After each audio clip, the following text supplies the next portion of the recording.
Assalamualaikum warahmatullahi wabarakatuh. Selamat datang di channel Nurul Story. Channel yang membahas kisah-kisah persahabatan antara manusia dan hewan.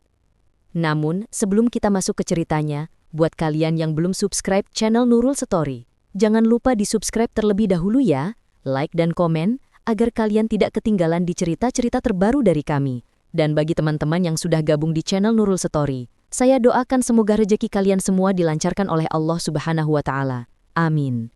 Oke, tidak usah lama-lama lagi. Kita langsung masuk saja ke alur cerita selengkapnya.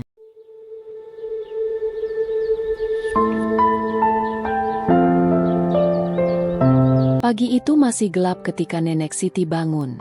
Langit baru mulai memutih di ufuk timur, tapi ia sudah mengikat kain sarung, mengambil bakul anyaman, dan menggendong tumpukan baju kotor ke sungai. Usianya sudah 72 tahun. Tulangnya sering nyeri kalau terlalu lama duduk, tapi mencuci baju tetap jadi rutinitas yang tidak pernah ia lewatkan.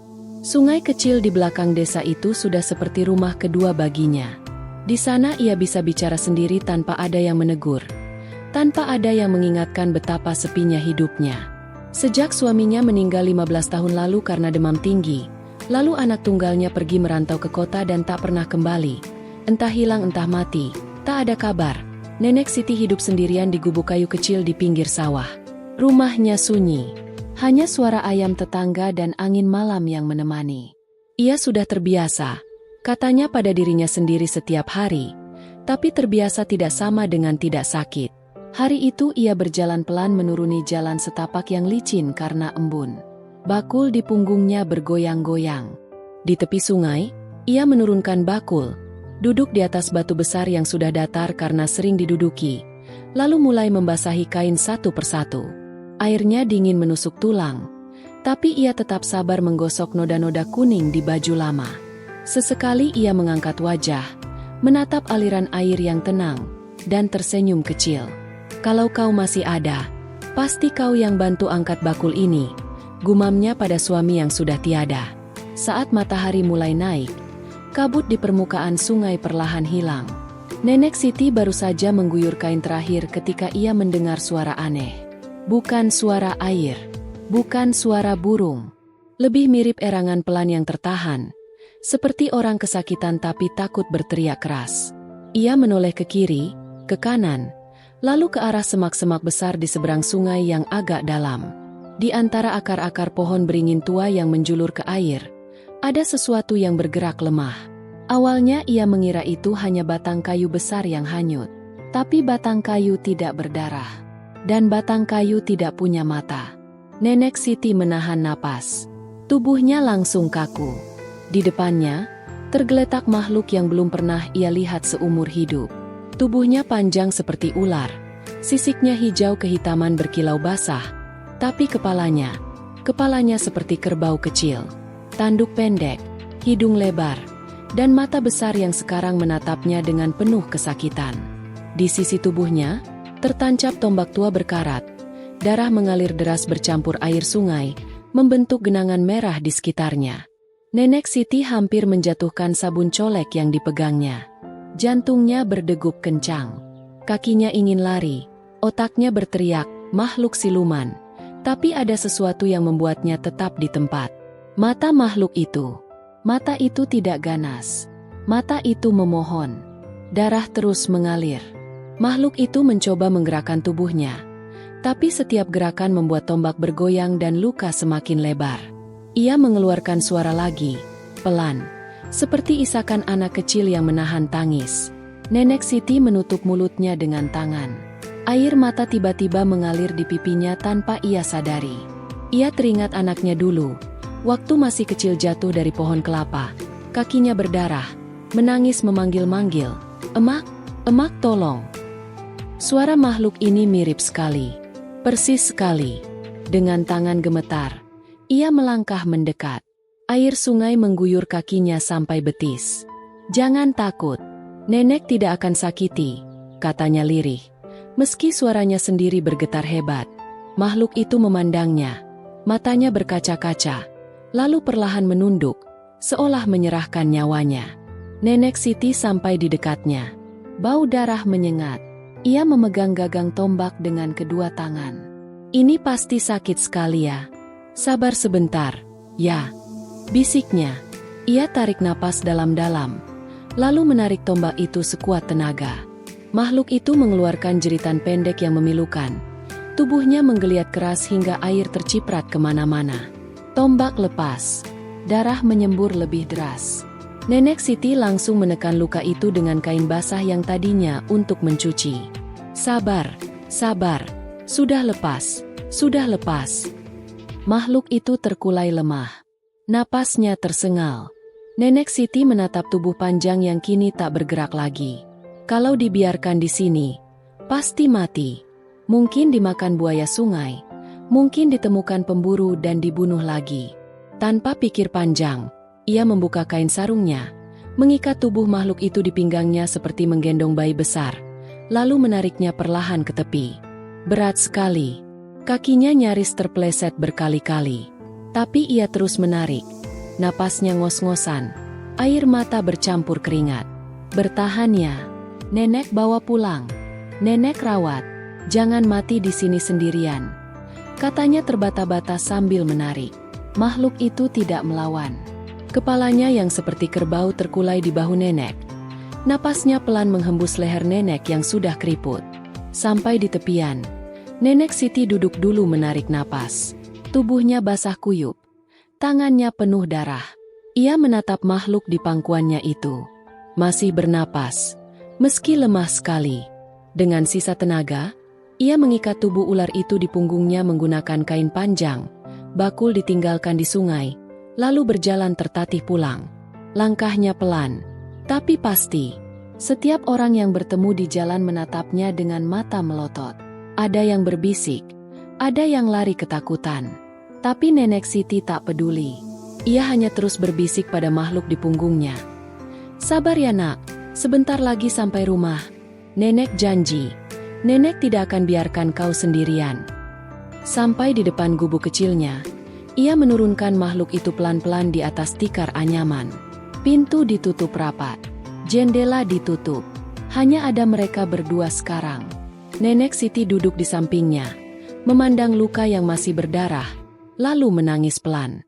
Bukan karena takut lagi, tapi karena untuk pertama kalinya setelah bertahun-tahun, hatinya merasa penuh. Akhirnya, ada yang pulang ke rumah nenek. Gumamnya sambil mengusap kepala kerbau yang basah itu pelan-pelan. Gubuk Nenek Siti kecil, hanya satu ruangan dengan lantai tanah dan dinding bambu yang sudah rapuh. Di sudut ada tungku kecil. Di sudut lain tikar lusuh yang selama ini jadi tempat tidurnya sendirian. Malam itu, tikar itu jadi tempat tidur makhluk besar yang masih terkapar lemas. Tubuhnya melingkar 2 kali agar muat. Kepala kerbau tergeletak di dekat tungku. Napasnya pelan dan tersendat. Nenek Siti tidak tidur. Ia duduk bersila di samping makhluk itu. Tangannya sibuk merendam kain bersih ke dalam baskom berisi air hangat yang dicampur daun sirih dan kunyit giling. Bau obat tradisional menguar di udara. Cahaya lampu minyak kecil membuat bayangan tubuh ular itu bergoyang di dinding. Tampak semakin besar dan menyeramkan. Tapi nenek tidak lagi takut. Ia hanya takut kalau makhluk ini berhenti bernapas. Sabar ya, ini sebentar lagi selesai. Katanya lembut sambil mengangkat kain basah dan menempelkannya pelan ke luka dalam yang menganga. Makhluk itu menggerakkan kepalanya sedikit. Matanya terbuka tipis. Lalu menatap nenek dengan pandangan kosong. Nenek tersenyum kecil. Nenek tahu sakit. Dulu anak nenek juga pernah kena parang di kebun. Lukanya segini juga. Tapi sembuh kok. Kamu pasti sembuh. Ia terus mengompres luka itu berulang kali sampai darahnya berhenti mengalir deras. Baru kemudian ia ambil daun jarak pagar yang sudah diremukan. Campur dengan kapur sirih dan minyak kelapa. Lalu tempelkan ke luka. Makhluk itu menggeliat pelan, mengeluarkan suara seperti mendengus, tapi tidak melawan. Seolah mengerti bahwa nenek sedang menolongnya. Setelah luka diobati, nenek mengambil pisau kecil, memotong daging ayam kampung yang tadinya disimpan untuk hari raya. Ia rebus sebentar, lalu sobek-sobek kecil dan letakkan di depan hidung makhluk itu. Makan ya, biar cepat kuat lagi. Makhluk itu mencium baunya. Lidahnya yang panjang dan bercabang keluar sebentar. Lalu ia mulai menelan potongan demi potongan dengan susah payah. Nenek tersenyum sampai matanya berkerut. Bagus, bagus. Pelan-pelan saja. Malam berlalu dengan nenek bolak-balik mengganti kain, menyuapi daging, dan mengelap keringat dingin yang muncul di dahi kepala kerbau itu. Setiap kali makhluk itu meringis kesakitan, nenek ikut meringis. Setiap kali napasnya terdengar berat, dada nenek ikut sesak. Ia tidak tahu kenapa hatinya begitu terikat dalam waktu singkat. Mungkin karena matanya mirip anaknya dulu. Mungkin karena ia sudah terlalu lama tidak merawat siapapun selain dirinya sendiri. Hari kedua, demam datang. Tubuh makhluk itu panas sekali. Sisiknya yang biasanya mengkilat jadi kusam. Ia menggeliat-geliat gelisah. Kepalanya menghantam dinding gubuk sampai bambu berderit. Nenek Siti panik. Ia lari keluar rumah, mengambil daun kelor, daun pepaya, dan segenggam akar-akar yang ia tahu bisa menurunkan panas. Ia tumbuk semuanya sampai halus, campur air, lalu paksa diminumkan sedikit demi sedikit. Minum ya, minum, jangan menolak. Nenek takut kamu pergi. Air obat itu tumpah kemana-mana, membasahi tikar. Makhluk itu batuk-batuk, tapi akhirnya menelan juga. Nenek duduk di sampingnya lagi, mengelap tubuhnya dengan kain basah, bernyanyi pelan lagu pengantar tidur yang dulu sering dinyanyikan untuk anaknya. Suaranya serak karena nangis sejak semalam, tapi ia tetap bernyanyi sampai tengah malam. Akhirnya tubuh makhluk itu mulai dingin lagi, napasnya teratur. Nenek menunduk, mencium pelan dahi kepala kerbau itu, lalu tertidur di situ juga. Kepalanya bersandar di leher makhluk itu. Hari ketiga, keajaiban kecil terjadi. Pagi-pagi sekali, ketika nenek membuka mata, ia merasa ada sesuatu yang hangat mengelilingi tubuhnya. Makhluk itu, dengan tubuh panjangnya, melingkari nenek seperti selimut hidup. Kepalanya terletak tepat di dada nenek. Matanya terpejam tenang. Nenek terkejut, tapi tidak bergerak. Ia hanya menatap makhluk itu lama sekali. Lalu air matanya jatuh lagi. Kamu menjaga nenek ya? Padahal kamu sendiri yang sakit. Sejak saat itu, setiap pagi nenek bangun dengan tubuh dilingkari ular besar itu.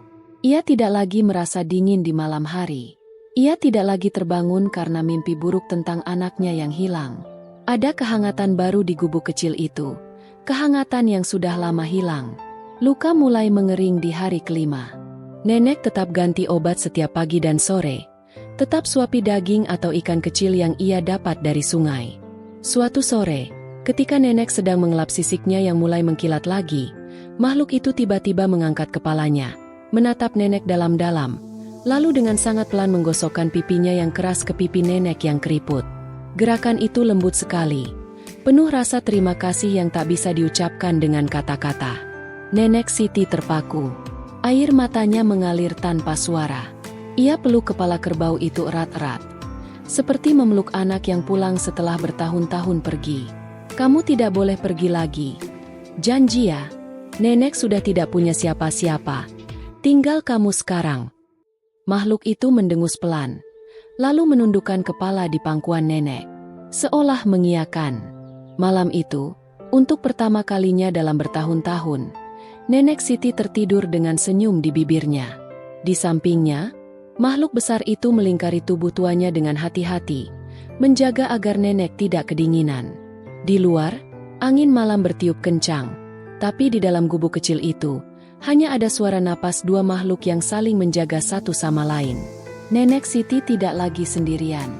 2 minggu setelah hari penyelamatan, makhluk itu benar-benar sembuh. Luka di sisi tubuhnya tinggal bekas garis merah muda yang mulai memudar. Sisiknya kembali mengkilat seperti batu giok basah. Ia mulai bergerak bebas di dalam gubuk, bahkan bisa melingkar di tiang tengah rumah tanpa membuat nenek khawatir. Nenek Siti memberinya nama sederhana, Bujang. Bukan nama yang aneh atau penuh makna, hanya panggilan biasa yang dulu ia pakai untuk anak laki-lakinya saat masih kecil. Entah kenapa, nama itu terasa pas di lidahnya. Pagi hari jadi waktu favorit mereka. Begitu ayam berkokok, Bujang sudah menggerakkan kepalanya ke arah pintu, menunggu nenek membuka. Begitu pintu terbuka, ia langsung meluncur keluar. Tubuhnya mengilar seperti sungai kecil yang hidup. Nenek berjalan di depan dengan tongkat. Bujang mengikuti tepat di belakang. Kadang-kadang kepalanya menyenggol punggung nenek pelan, seperti anak kecil yang ingin cepat sampai tujuan. Mereka biasa pergi ke tepi hutan kecil di belakang desa. Di sana ada pohon kelapa tua yang sudah miring. Akarnya menjulur ke tanah seperti tangga. Nenek duduk di akar itu. Bujang melingkar di bawahnya. Kepalanya diletakkan di pangkuan nenek. Angin sepoi, daun-daun bergoyang. Dan untuk pertama kalinya dalam hidupnya, Nenek Siti merasa dunia ini tidak terlalu berat. "Bujang, lihat itu burung kecil," kata nenek sambil menunjuk ranting. Bujang mengangkat kepala. Matanya mengikuti arah jari nenek. Ia tidak bisa bicara, tapi nenek tahu ia mengerti. Kadang Bujang mengangguk pelan. Kadang mendengus kecil seperti menjawab. Nenek tertawa. Tawanya renyah, seperti daun kering yang diinjak anak-anak. Sudah bertahun-tahun ia tidak tertawa seperti itu. Suatu siang, hujan turun deras tiba-tiba. Mereka sedang di hutan ketika langit menggelap. Nenek panik karena tongkatnya licin. Jalannya jadi lambat. Bujang langsung melingkari pinggang nenek dengan tubuhnya, menahan agar nenek tidak jatuh. Kepalanya menengadah menutupi kepala nenek dari air hujan. Mereka berjalan pulang pelan-pelan. Nenek di dalam lingkaran tubuh Bujang yang hangat, seperti bayi di dalam rahim. Sampai rumah, baju nenek hanya basah sedikit di ujung kain, sementara Bujang basah kuyup. Nenek menggosok-gosok sisiknya dengan kain kering sambil mengomel. "Kamu ini bodoh atau baik sekali sih? Nanti masuk angin loh." Bujang hanya menggosok-gosokkan pipinya ke tangan nenek, seperti kucing besar yang manja. Malam hari, gubuk kecil itu jadi tempat cerita. Nenek duduk di tikar, Bujang melingkar di sekelilingnya. Nenek bercerita apa saja, tentang suaminya yang dulu suka marah kalau ikan tidak dapat, tentang anaknya yang suka naik pohon kelapa sampai nenek pusing, tentang hari-hari ketika rumah ini ramai suara tawa. Kadang nenek menangis di tengah cerita. Bujang tidak bergerak, hanya mendekatkan kepalanya, membiarkan nenek memeluk tanduknya sambil menangis. Air mata nenek jatuh ke sisik Bujang, lalu menguap perlahan. Setelah nangis, nenek selalu tersenyum lagi. "Maaf ya Bujang, nenek suka sedih sendiri. Tapi sekarang ada kamu, jadi nenek tidak apa-apa." Ada satu malam yang tidak akan pernah nenek lupakan. Bulan purnama besar sekali. Cahayanya masuk lewat celah-celah dinding bambu. Nenek terbangun karena mimpi buruk lagi. Mimpi anaknya tenggelam di laut saat merantau. Ia terbangun dengan napas tersengal, dada sesak, tangan mencari-cari sesuatu di udara. Bujang langsung mendekat. Kepalanya menyelinap ke bawah lengan nenek, mendekap nenek dengan kuat tapi lembut. Tubuhnya yang dingin malam itu terasa hangat karena nenek. Nenek memeluk kepala kerbau itu erat-erat, menangis sampai bajunya basah. "Jangan tinggalin nenek, jangan kayak dia.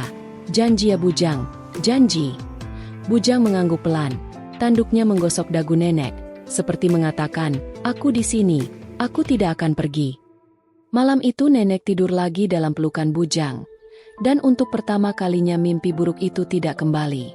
Hari demi hari, Bujang mulai menunjukkan hal-hal kecil yang membuat nenek tahu ia bukan makhluk biasa. Kalau nenek batuk, Bujang pergi sendiri ke hutan, kembali dengan daun sirih segar di mulutnya. Kalau nenek lupa menutup pintu saat hujan, Bujang mendorong pintu dengan kepalanya sampai tertutup rapat. Kalau ada anjing liar mendekat, Bujang cukup mengangkat kepala dan mendengus satu kali. Anjing itu langsung lari ketakutan. Nenek hanya geleng-geleng kepala sambil tersenyum. "Kamu lebih pintar dari orang, Bujang." Warga desa mulai melihat mereka berdua jalan bersama. Awalnya hanya dari kejauhan. Anak-anak lari ketakutan. Ibu-ibu berbisik. Bapak-bapak memegang parang lebih erat. Tapi nenek tidak peduli. Ia tetap jalan di depan, Bujang di belakang, seperti ibu dan anak yang pulang dari sawah. Lambat laun, bisik-bisik itu berubah jadi rasa ingin tahu. Ada yang memberanikan diri menyapa dari jauh. "Nenek sehat?" Nenek mengangguk sambil tersenyum. Bujang hanya menatap diam. Tidak ada yang berani mendekat, tapi juga tidak ada yang mengusir lagi. Satu sore, nenek duduk di beranda kecil sambil menjahit baju robek. Bujang berbaring di sampingnya, Kepalanya selonjor di lantai kayu. Matahari hampir tenggelam. Langit jingga. Nenek berhenti menjahit, memandang Bujang lama sekali, lalu berkata pelan, "Bujang, kalau suatu hari kamu ingin pulang ke tempat asalmu, Nenek tidak akan menahan. Nenek cuma minta, kasih tahu dulu ya, biar Nenek bisa bilang terima kasih dengan benar." Bujang mengangkat kepala, menatap Nenek dalam-dalam. Lalu ia melakukan sesuatu yang belum pernah dilakukan sebelumnya. Ia mendekatkan kepalanya, menyandarkan dahi ke dahi Nenek, dan tetap di situ beberapa detik. Matanya tertutup, napasnya pelan, seolah berkata, "Ini rumahku sekarang." Nenek menangis lagi, tapi kali ini tangis bahagia. Ia memeluk kepala Bujang erat-erat. "Baiklah, kita sama-sama di sini sampai tua ya. Kamu jaga Nenek. Nenek jaga kamu." Di luar, angin senja bertiup lembut, menggerakkan daun kelapa. Di dalam hati Nenek yang sudah lama kosong, sekarang penuh. Penuh sekali. Pagi itu desa ramai seperti pasar minggu. Padahal hari biasa. Dari ujung kampung terdengar teriakan anak-anak, suara perempuan berbisik keras, dan langkah kaki laki-laki yang tergesa. Nenek Siti sedang menyapu halaman ketika Pak Karto, tetua kampung, muncul di depan pagar bersama 5 orang pemuda yang membawa tombak dan parang. Wajah mereka tegang. Mata mereka tertuju pada Bujang yang sedang melingkar di bawah pohon mangga, menikmati sinar matahari pagi. "Nenek Siti, kita harus bicara," kata Pak Karto dengan suara berat. Nenek langsung berhenti menyapu. Tongkat sapunya jatuh ke tanah. Ia sudah mendengar bisik-bisik selama beberapa hari ini. Anak-anak takut mandi di sungai. Ayam tetangga hilang 2 ekor. Ada yang bersumpah melihat siluman berkepala kerbau masuk ke rumah Nenek malam-malam. Ia tahu hari ini akan datang, tapi tidak menyangka secepat ini. "Masuk dulu, Pak. Duduk. Minum air dulu," kata Nenek sambil berusaha tersenyum, meski tangannya gemetar. Pak Karto menggeleng. "Tidak usah, Nenek. Kami cuma mau bilang satu. Serahkan makhluk itu. Kami akan bawa ke hutan, jauh dari desa. Kalau perlu, kami habisi di sana. Lebih baik begitu daripada nanti dia marah dan membawa malapetaka." Kata "habisi" itu membuat jantung Nenek seperti berhenti. Bujang yang tadinya tenang langsung mengangkat kepala. Matanya menyipit. Tubuhnya mulai melurus, siap bergerak. "Tidak!" Suara Nenek tiba-tiba keras. Lebih keras dari yang pernah ia keluarkan sejak suaminya meninggal. "Dia tidak berbahaya. Dia tidak pernah ganggu siapa-siapa. Kalian salah paham." Seorang pemuda bernama Slamet, yang dulu pernah dibelikan kue oleh Nenek saat kecil, maju selangkah. "Nenek, kami lihat sendiri bekas lukanya. Itu tombak bapaknya Pak Minto yang hilang minggu lalu. Makhluk itu pasti balas dendam." Nenek menggeleng keras. "Itu tombak yang tertancap di tubuhnya. Aku sendiri yang cabut di sungai. Dia korban, bukan pelaku." Pak Karto mengangkat tangan, memberi isyarat agar semua diam. "Nenek, kami menghormati umur Nenek, tapi keselamatan desa lebih penting. Kami kasih waktu sampai sore. Kalau makhluk itu masih ada di sini, kami datang lagi, dan kali ini kami tidak akan bicara lagi." Mereka berbalik pergi. Langkah mereka tegas. Tombak berkilau di bawah matahari. Nenek berdiri di tempatnya. Napasnya tersengal. Bujang mendekat. Kepalanya menyentuh lengan Nenek pelan, seolah bertanya, "Kenapa mereka marah?" Nenek memeluk kepala Bujang. Air matanya jatuh ke tanduknya. "Sore ini mereka akan ambil kamu." Nenek tidak tahu harus bagaimana.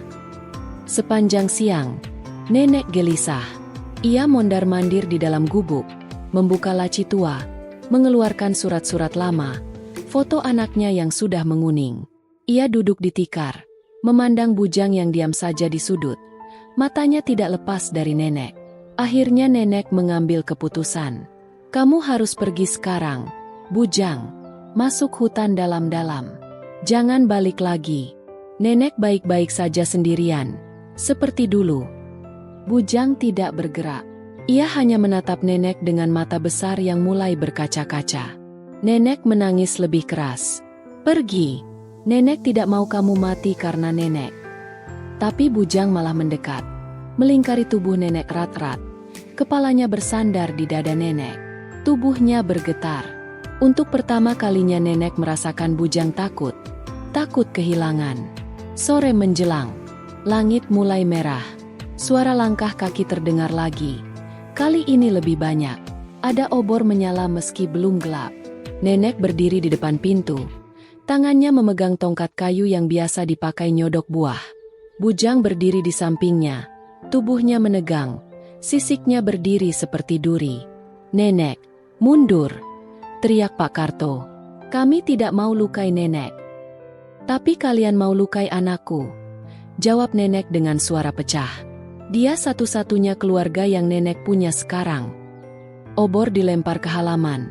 Rumput kering langsung menyala. Asap hitam naik. Beberapa pemuda maju dengan tombak terhunus. Bujang mengeluarkan suara menggelegar. Seperti kerbau yang marah bercampur desis ular besar. Tubuhnya melesat ke depan. Ekornya menghantam tanah hingga debu beterbangan. Satu tombak melesat. Mengenai sisi tubuh bujang lagi. Darah mengalir. Nenek berteriak. Ia lari ke depan. Berdiri di antara bujang dan para pemuda. Kedua tangannya terbuka lebar. "Bunuh aku dulu kalau berani. Kalian semua pernah makan nasi di rumah ini. Kalian semua pernah aku gendong waktu kecil. Kalian mau bunuh ibu kalian sendiri?" Semua terdiam. Api obor masih menyala. Tapi tidak ada yang bergerak. Nenek menangis terseduh. Tubuhnya gemetar hebat. "Dia selamatkan aku dari kesepian. Dia jaga aku setiap malam. Dia lebih baik dari manusia yang tega bakar rumah orang tua sendirian." Bujang, meski berdarah lagi, kembali mendekat. Ia menurunkan kepalanya, mendorong nenek pelan agar mundur, lalu berdiri di depan nenek, melindungi dengan tubuhnya yang terluka. Matanya tidak marah lagi, hanya sedih. Ia seperti berkata, "Kalau harus mati, biar aku yang di depan." Tiba-tiba seorang anak kecil, cucunya Pak Karto, lari dari kerumunan. Ia berusia mungkin 6 tahun. Dulu pernah diberi permen oleh nenek. Anak itu lari ke arah bujang. Tangannya memegang bunga kamboja kecil. Semua orang menahan napas. "Om Siluman, ini buat kamu. Maaf ya tadi aku takut," kata anak itu dengan suara gemetar. Bujang menunduk pelan. Hidungnya menyentuh bunga itu, lalu mengangguk kecil. Anak itu tersenyum. Lalu lari kembali ke kakeknya. Pak Karto menatap cucunya, menatap nenek yang menangis, menatap bujang yang berdarah tapi tetap melindungi. Obor di tangannya perlahan turun. Api padam di tanah. "Pulang," katanya pelan pada yang lain. "Kita salah." Mereka berbalik satu persatu. Ada yang menunduk malu. Ada yang membuang tombak ke tanah. Malam itu, api di halaman padam sendiri. Hanya tersisa bau asap dan darah. Nenek jatuh duduk di tanah, memeluk bujang yang kini terkulai karena luka baru. "Maafkan mereka. Maafkan nenek yang lemah." Bujang menggosokkan kepalanya ke pipi nenek. Darahnya menetes ke baju nenek. Tapi nenek tidak peduli. Ia hanya memeluk erat-erat, menangis sampai habis air matanya. Malam itu, mereka berdua tidur di halaman, di bawah langit penuh bintang. Bujang melingkari nenek seperti biasa, meski tubuhnya sakit. Nenek mengelus kepalanya pelan, berbisik berulang kali. "Terima kasih sudah tidak pergi. Terima kasih sudah memilih aku." Ujian itu berlalu, tapi ikatan mereka tidak lagi sama. Kini ada luka baru, ada darah baru, ada janji baru yang tidak perlu diucapkan. Mereka akan melindungi satu sama lain, apapun yang terjadi. Pagi setelah malam penuh api dan air mata, desa terbangun dalam diam yang aneh. Tidak ada ayam berkokok keras. Tidak ada anak-anak berlari ke sawah. Hanya suara sapu lidi yang pelan-pelan menggerakkan abu di halaman rumah Nenek Siti. Nenek duduk di ambin bambu. Tangannya masih gemetar. Sementara bujang terbaring di sampingnya dengan luka baru yang sudah dibalut daun sirih. Tapi yang datang pertama kali bukan Pak Karto, bukan para pemuda, melainkan perempuan-perempuan tua tetangga. Mereka membawa baskom berisi nasi kuning, ayam goreng, dan kue apem yang masih hangat. Salah satu dari mereka, Mak Inah berlutut di depan nenek, memegang tangan nenek yang penuh kapur sirih. "Maafin kami, Nek. Kami ikut-ikutan takut semalam. Padahal nenek yang paling sering bagi beri kalau ada yang susah," katanya dengan suara serak. Nenek Siti hanya mengangguk lemah. Ia terlalu lelah untuk marah. Mak Inah lalu melirik Bujang yang masih diam. Dengan hati-hati ia meletakkan sepotong ayam di depan hidung Bujang. Bujang mengendus, lalu menelan pelan. Mak Inah tersenyum sampai matanya basah. "Makan ya, Nak, biar cepat sembuh." Sejak hari itu, pintu gubuk nenek tidak pernah sepi lagi. Anak-anak mulai datang membawa bunga liar, meletakkannya di depan Bujang, lalu lari sambil tertawa-tawa. Para ibu membawa sayur kolplai, ikan asin, beras. Para bapak yang dulu mengacungkan tombak sekarang datang membawa bambu baru untuk memperbaiki dinding yang hangus. Pak Karto sendiri yang memimpin kerja bakti, memasang atap baru dari daun rumbia, sambil sesekali melirik Bujang dengan rasa bersalah yang masih menggantung di wajahnya. Bujang tidak pernah membalas dendam. Ia hanya duduk tenang, membiarkan anak-anak naik ke punggungnya, membiarkan nenek-nenek tua mengelus kepalanya sambil bilang, "Cantik sekali sisiknya." Malah, suatu hari ketika sumur desa mulai kering karena musim kemarau panjang, Bujang tiba-tiba pergi sendiri ke hulu sungai, lalu kembali sambil menggerakkan kepala ke arah hutan. Pak Karto dan beberapa pemuda mengikuti. Di sana, di bawah pohon beringin besar, Bujang menggali tanah dengan kepalanya hingga air jernih mengalir deras. Sumber mata air baru. Desa selamat dari paceklik. Sejak itu, Bujang tidak lagi dipanggil siluman. Mereka memanggilnya si penjaga. Nenek Siti berubah. Tulangnya masih sakit, tapi wajahnya tidak lagi muram. Ia sering terlihat duduk di beranda, menjahit kain, sambil Bujang melingkar di sampingnya seperti karpet hidup. Orang-orang sekarang mampir bukan karena kasihan, tapi karena ingin mendengar cerita nenek, ingin melihat Bujang yang sudah jadi bagian dari desa. Ada satu hari yang paling diingat semua orang. Hari ulang tahun nenek yang ke-75. Tak ada yang tahu pasti tanggalnya. Tapi anak-anak memutuskan hari itu adalah hari spesial. Pagi-pagi sekali, seluruh desa datang. Mereka membawa meja panjang dari bambu, tikar anyaman baru, dan makanan sebanyak pasar malam. Ada sate kambing, gudangan, jadah bakar, sampai kue tart kecil yang dibuat Maksari dengan susah payah dari tepung terigu pinjaman. Bujang dikalungi bunga melati dari ujung kepala sampai ekor. Anak-anak menempelkan kertas warna-warni di sisiknya bertulisan, "Selamat ulang tahun Nenek Bujang." Nenek Siti menangis melihat semua itu. Ia tidak menyangka akan merayakan ulang tahun lagi di usia segini, apalagi dengan begitu banyak orang. Malam harinya, api unggun dinyalakan di lapangan. Semua duduk melingkar.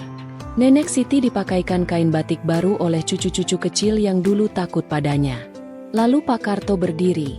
Suaranya bergetar. "Dulu kami bodoh. Kami hampir membunuh penjaga desa kita sendiri. Maafkan kami, Nek. Maafkan kami, Bujang. Mulai hari ini, rumah nenek adalah rumah kita juga. Kalau ada yang mengganggu kalian berdua, dia berurusan dengan seluruh desa." Semua tepuk tangan. Bujang mengangkat kepala tinggi-tinggi, mendengus pelan, seolah mengampuni. Setelah itu, hidup nenek menjadi tenang, tapi tidak pernah sepi lagi. Pagi ia bangun, sudah ada anak kecil yang membantu mengambil air. Siang ia memasak, selalu lebih banyak karena pasti ada yang mampir makan. Malam ia tidur dengan Bujang melingkari tubuhnya. Tapi sekarang jendela tidak lagi ditutup rapat-rapat. Cahaya lampu tetangga masuk, suara orang lalu lalang terdengar, dan nenek tahu ia tidak lagi sendirian. Beberapa tahun berlalu. Rambut nenek sudah putih semua. Langkahnya semakin pelan. Tapi setiap kali ada orang bertanya, "Nenek takut mati sendirian gak?" Nenek hanya tersenyum, menepuk kepala Bujang yang selalu ada di sampingnya, lalu menjawab, "Mana bisa sendirian? Aku punya anak, punya cucu, punya tetangga, dan aku punya Bujang." Suatu pagi yang sangat cerah, ketika embun masih tebal di daun padi, nenek tidak bangun seperti biasa. Ia tertidur di tikar dengan senyum tipis di bibir, Tangannya memeluk kepala Bujang yang tetap setia melingkari tubuh tuanya. Bujang tidak bergerak seharian. Ia hanya menjaga, seperti janji yang tak pernah diucapkan. Seluruh desa datang mengantar nenek ke peristirahatan terakhir. Mereka menggali liang di bawah pohon mangga dekat gubuk, tempat nenek sering duduk. Bujang ikut dalam iring-iringan, kepalanya tertunduk, air mata besar jatuh dari matanya. Air mata bening yang pertama kali dilihat orang. Setelah nenek ditanam, Bujang tetap di sana 3 hari 3 malam tanpa makan. Pada hari keempat, ia melingkari makam nenek erat-erat, lalu perlahan tubuhnya menyusut, sisiknya memudar, hingga akhirnya ia lenyap menjadi cahaya hijau lembut yang naik ke langit. Orang-orang yang melihat hanya bisa menangis. Tapi sejak hari itu, setiap kali desa dilanda kesulitan, kekeringan, banjir, atau wabah, selalu ada mata air baru yang muncul tiba-tiba, atau hujan turun tepat pada waktunya. Dan di malam yang sunyi, kadang terdengar suara nenek tertawa kecil di antara angin, disusul dengusan lembut Bujang yang menjawab. Mereka tidak pernah benar-benar pergi. Mereka hanya pindah tempat, terus menjaga desa yang akhirnya belajar mencintai mereka. Dan di hati setiap anak desa itu, cerita tentang Nenek Siti dan Bujang menjadi dongeng sebelum tidur yang selalu diakhiri dengan kalimat yang sama. Kalau kamu baik pada yang terluka, suatu hari kebaikan itu akan kembali menyelamatkanmu. Nah, cerita pun selesai. Bagaimana teman-teman semua dengan cerita persahabatan ini? Apa yang bisa kita petik dan ambil kebaikan dari cerita ini? Monggo ditulis di kolom komentar ya. Buat teman-teman yang belum subscribe, jangan lupa di-subscribe terlebih dahulu, like, dan komen ya, agar saya selalu bersemangat dalam membawakan cerita-cerita persahabatan manusia dengan hewan ya teman-teman.